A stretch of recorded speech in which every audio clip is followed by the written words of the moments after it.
Good evening, ladies and gentlemen. Welcome once more to our evening political discussion. And this evening, we are going to dissect the speech that Cyril Ramaphosa, the president of South Africa, made when he had the opportunity to address United Nations Assembly 78 session. So that's actually what we are going to analyze about. But before we do that, I could request you kindly to take a minute or two and subscribe to this YouTube channel. Give this video a like. Share the video to your friends. And if your friends are lovers of politics, then request them to subscribe to this YouTube channel. And whenever you subscribe to this YouTube channel, always make sure to smash the bell button. And that could be the only way that YouTube can notify you whenever we come up with any political content into YouTube. Now, let us go back to the discussion of the day about the address that Cyril Ramaphosa, the president of South Africa, made to United Nations Assembly 78 session. The president of South Africa had actually to address various issues.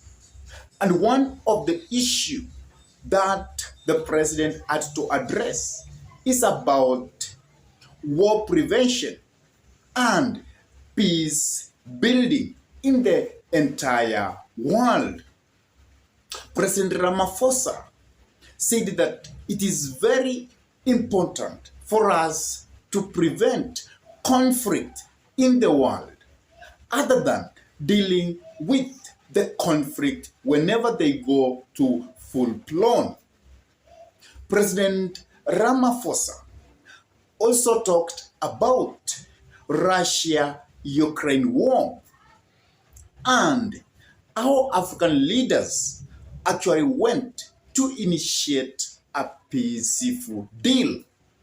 And he said that some of the objectives are actually being made because Russia President Vladimir Putin actually accepted to take back the children who were taken from Ukraine.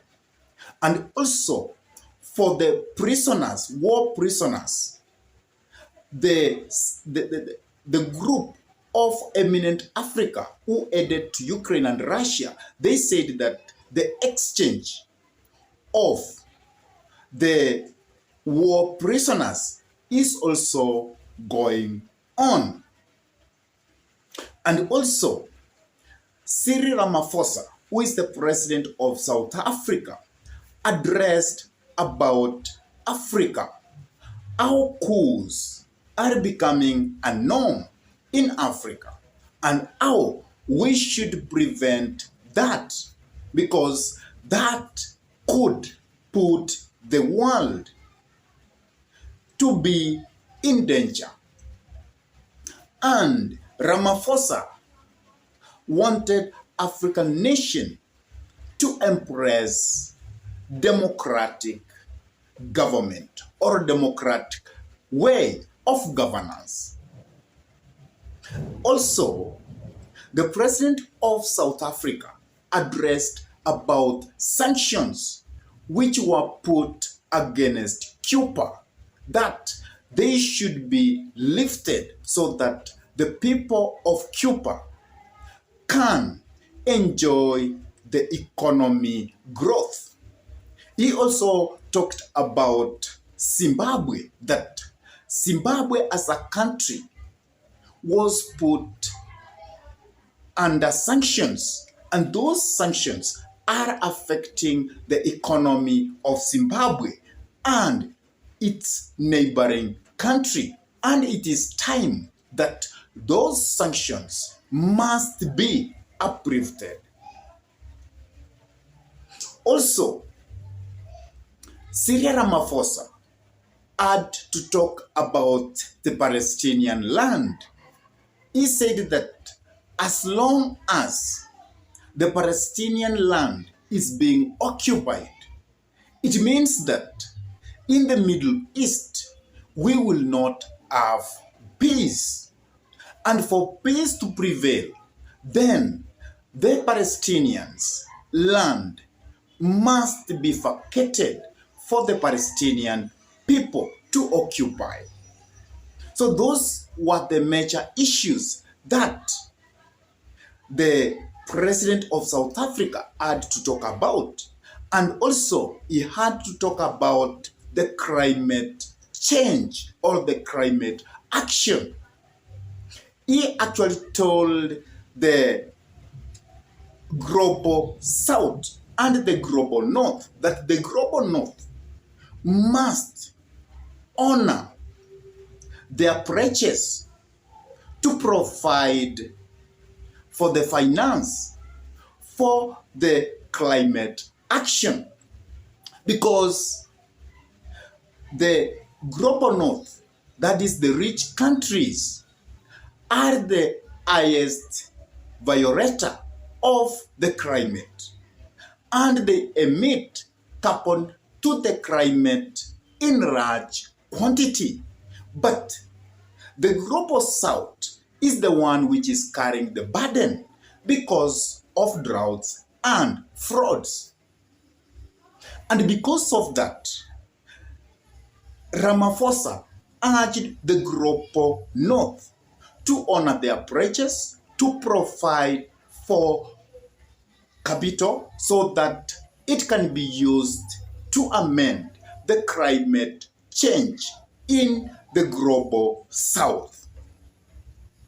And also, Cyril Ramaphosa talked about restructuring the financial institutions in the world so that they can meet the modern challenges which countries from the global South are facing, because they are burdened with debts and their economy is going to recession.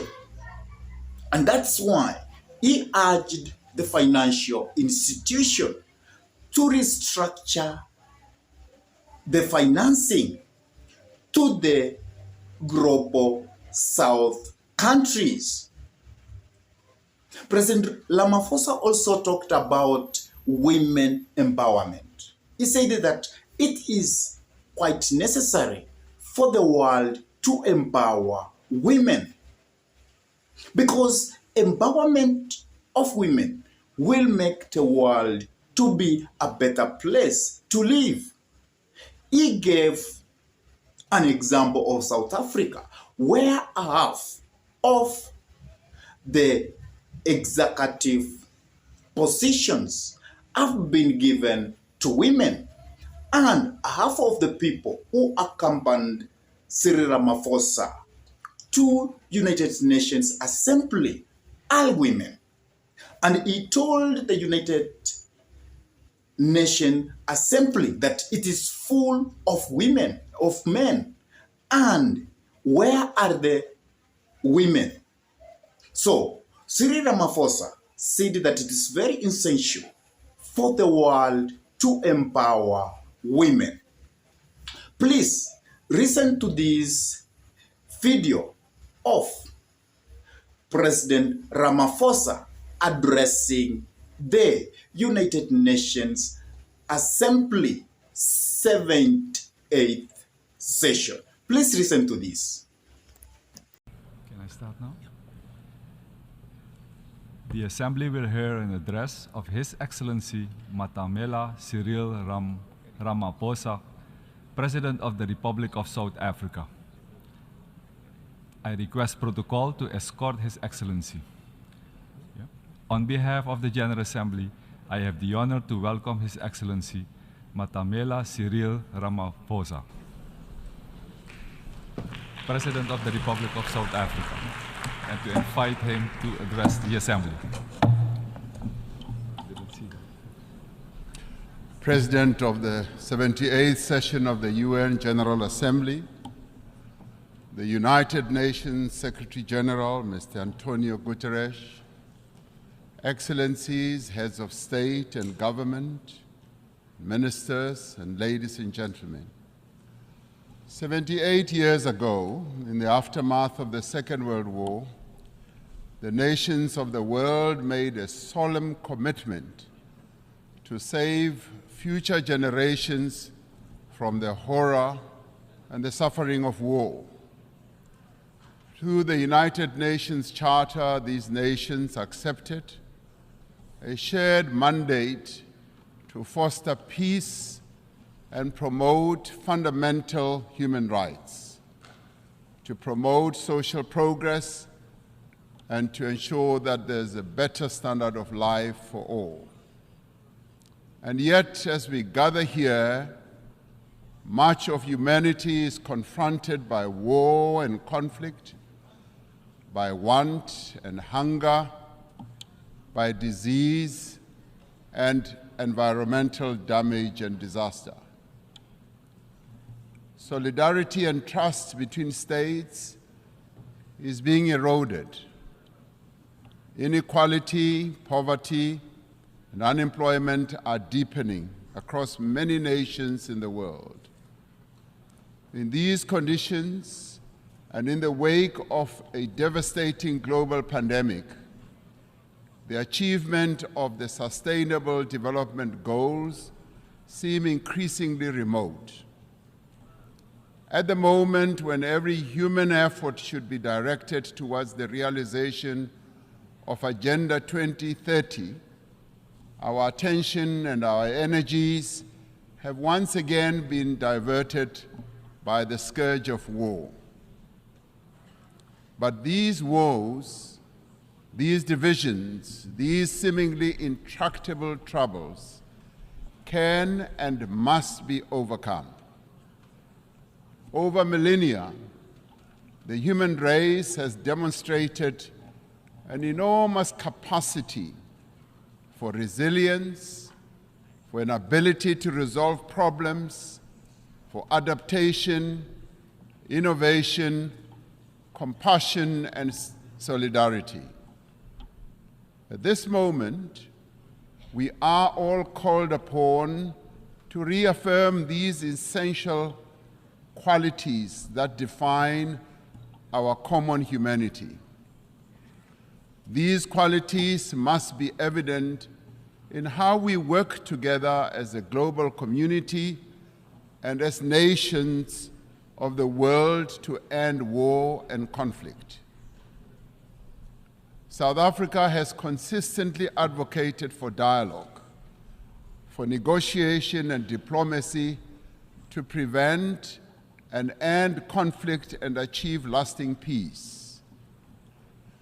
It has committed itself as a country to the promotion of human rights, human dignity, justice, democracy, and to the adherence of international law. From the experience of our own journey, from the evil system of apartheid, which was declared a crime against humanity by this very organization, to democracy, we value the importance of engaging all parties to conflicts to achieve peaceful, just, and enduring solutions. It is these principles that inform South Africa's participation in the African Peace Initiative, which seeks a peaceful resolution of the conflict between Russia and Ukraine. In this conflict, as in all conflicts, we have insisted that the UN Charter's principle of respect for the territorial integrity of every country should be upheld. Our participation in the African Peace Initiative, supported by 7 countries from the African continent, is informed by a desire to see an end to the suffering of those most directly affected by the conflict and the millions on our own continent and across the world who, as a result of the conflict, are now vulnerable to worsening hunger and deprivation. As we engaged with the parties in this conflict as African leaders, one of the issues we raised was that there should be confidence-building measures that could create a sense of conflict towards the resolution of this conflict. In this regard, we said issues such as the return of the children who were removed from Ukraine should be returned. We also said that the prisoners of war should be exchanged between the two countries. I've just held a meeting with President Zelensky, who says that, in part, some of our efforts are bearing fruit as the children are now being returned and the prisoners are also being exchanged. But then we said we need to see this happening on a much faster pace. As the international community, we must do everything within our means to enable meaningful dialogue, just as we should refrain from any actions that fuel conflict. As we confront other conflicts in several parts of the world, including on our own continent, Africa, we need to be investing in prevention and peace building. We support the call by the UN Secretary General in the new Agenda for Peace for member states to provide more sustainable and predictable financing for peace-building efforts. As a global community, we should be concerned by the recent incidents of unconstitutional changes of government in some parts of Africa. The global community needs to work alongside the African Union to support peace efforts in the DRC, in Libya, Sudan, Somalia, Mali, Central African Republic, South Sudan, North Mozambique, the Great Lakes region, the Sahel, Niger, and the Horn of Africa. The African Union Peace and Security Council has declared that it stands ready to deepen its cooperation with the UN Security Council to silence the guns on the African continent and to achieve peace and stability and development. We are called upon to remain true to the founding principles of the United Nations by recognizing the inalienable right of the people of Western Sahara for self-determination in line with the relevant UN General Assembly resolutions. We must work for peace in the Middle East for as long as the land of the Palestinians remains occupied, for as long as their rights are ignored and their dignity is denied, such peace will remain elusive. The actions of the government of Israel have imperiled the possibility of a viable two-state solution. The principles of the UN Charter on Territorial Integrity and on the prohibition of the annexation of land through the use of force must be applied in this situation as well.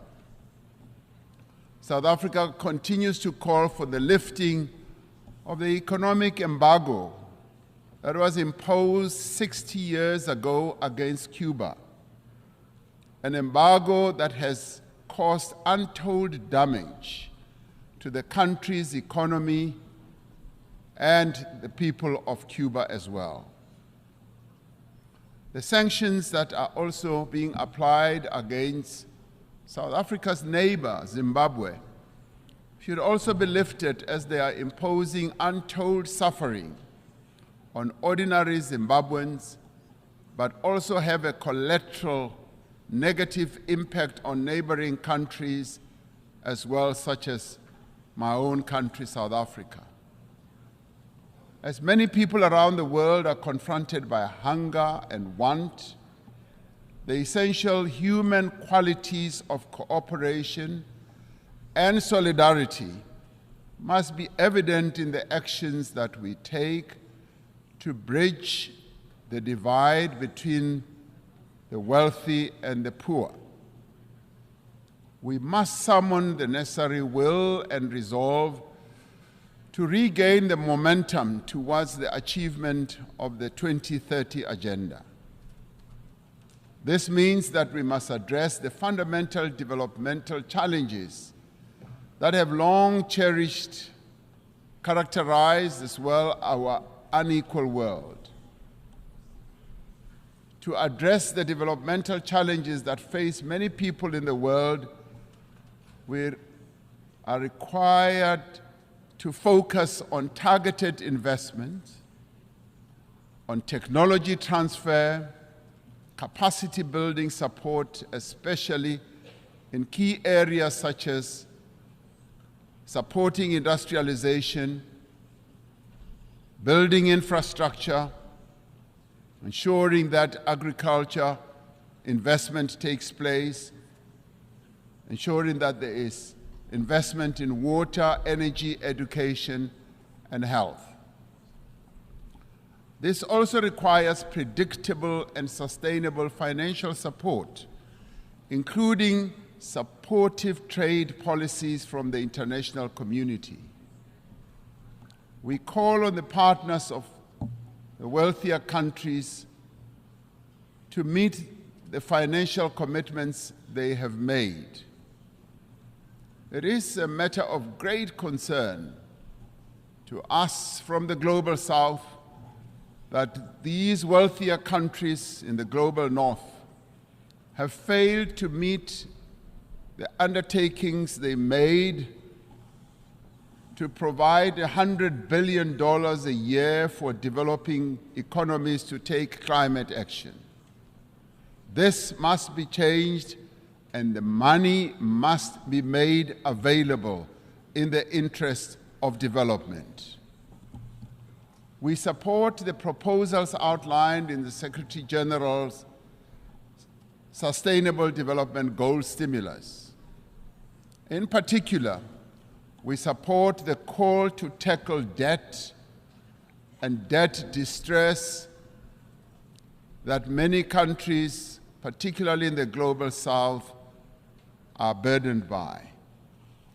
And we support the call to massively scale up affordable long-term financing to $500 billion a year and to expand contingency financing to countries that are in need.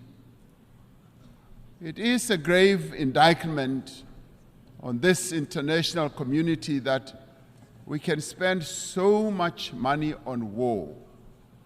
And in fact, trillions are being spent on war, but we cannot support action that needs to be taken to meet the basic needs of billions of people in the world, needs such as addressing hunger, health, empowering women, and making sure that there is development in countries that are vulnerable.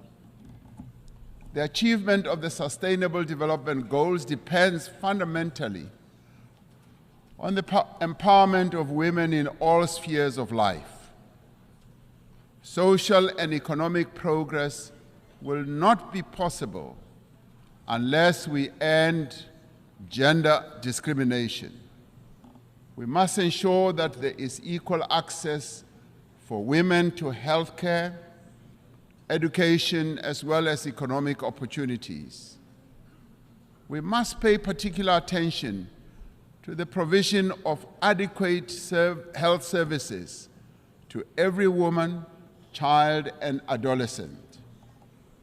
By doing so, we will fundamentally improve the health and well-being of all. The empowerment of women must be central to the actions we now take towards the realization of Agenda 2030. The women of the world need empowerment. They have a right to empowerment. They have a right also to participate equally in decision-making structures of all institutions in the world.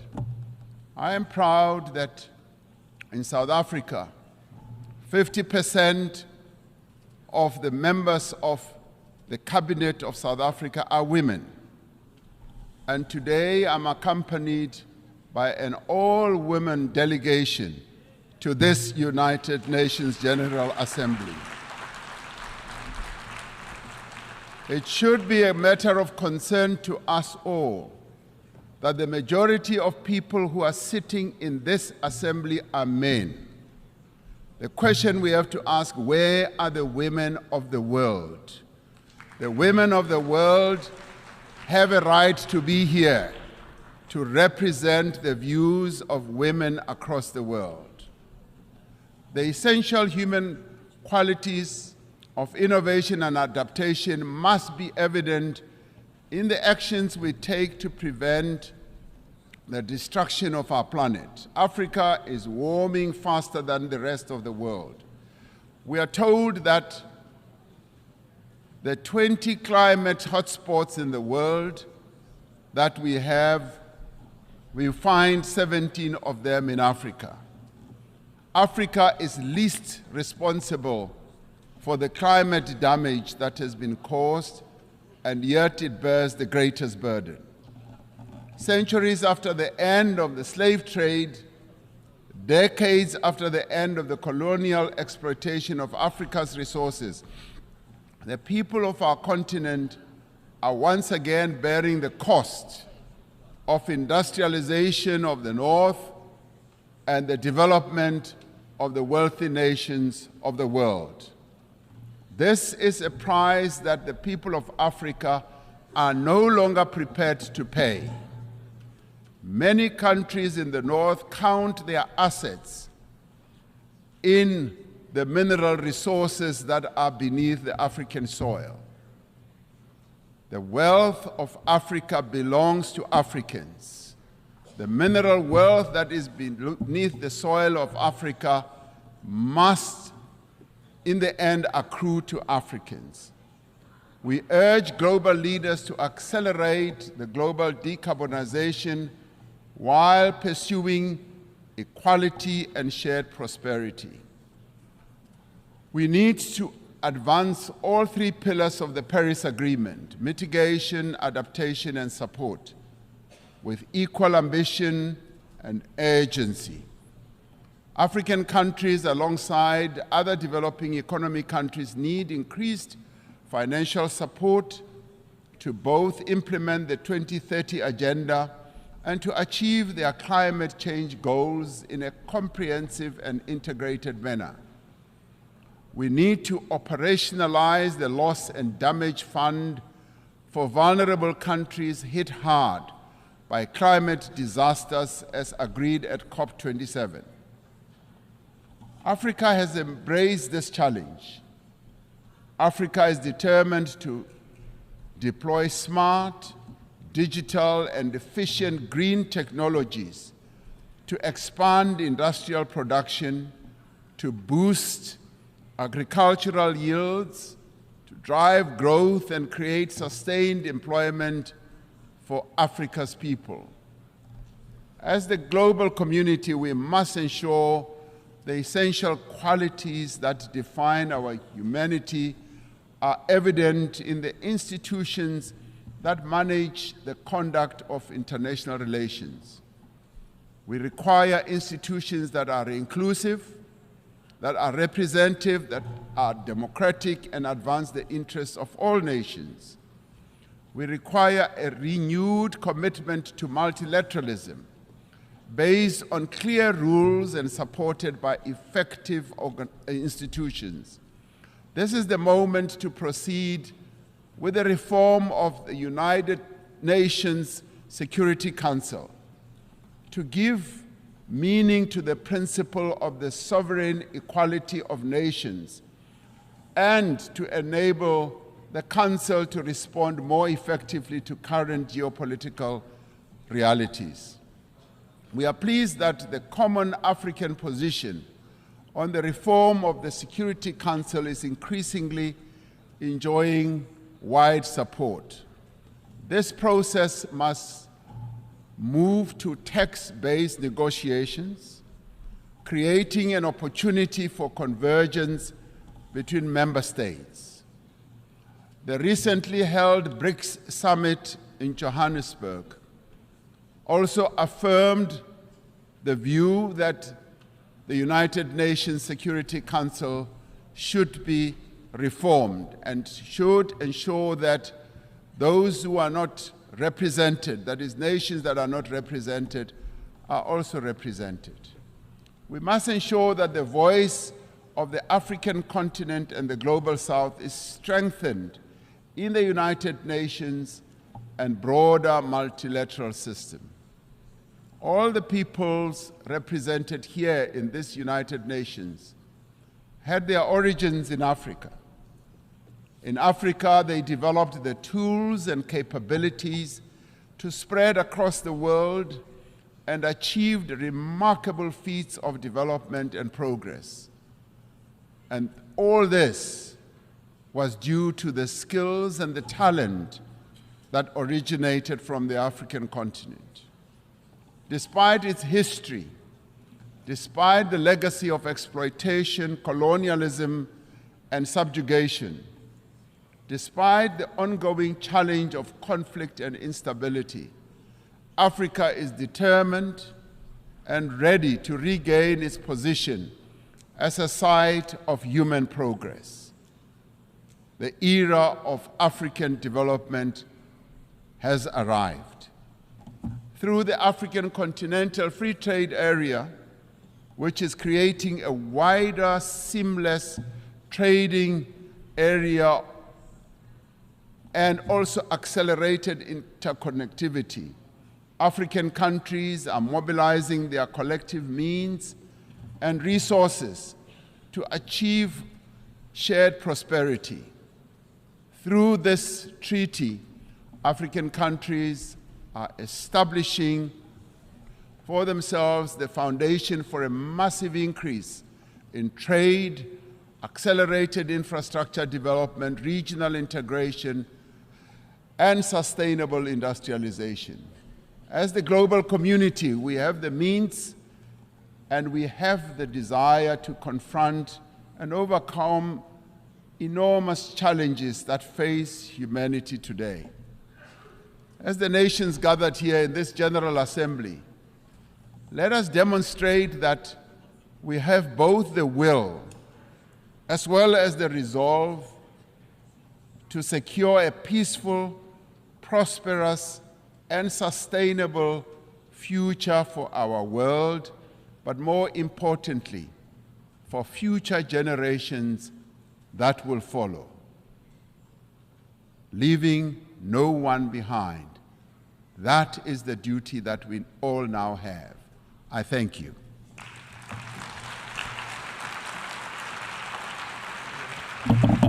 I wish to thank the President of the Republic of South Africa for the statement just made, and I request protocol to escort His Excellency. After listening to that, you can accept with me that the President of South Africa actually addressed very fundamental issue or issues which will make the world to be a better place to live. What is your take about the speech of President Cyril Ramaphosa of South Africa? Please drop your comment in the comment section below. And if this is your first time to pump into this YouTube channel, I could request you kindly to take a minute or two and subscribe to this YouTube channel. Give this video a like, share the video to your friends. And if your friends are lovers of politics, then request them to subscribe to this YouTube channel.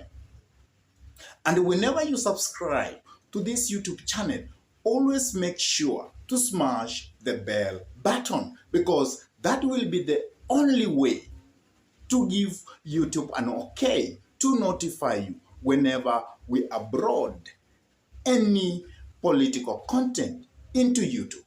And for those ones who have already subscribed to this YouTube channel, I cannot forget to tell you thank you and may God bless you abundantly, because you always give us the inspiration to continue coming up with this kind of political analysis. And with that, I say thank you. May God bless you abundantly. Goodbye until we meet in our next political discussion.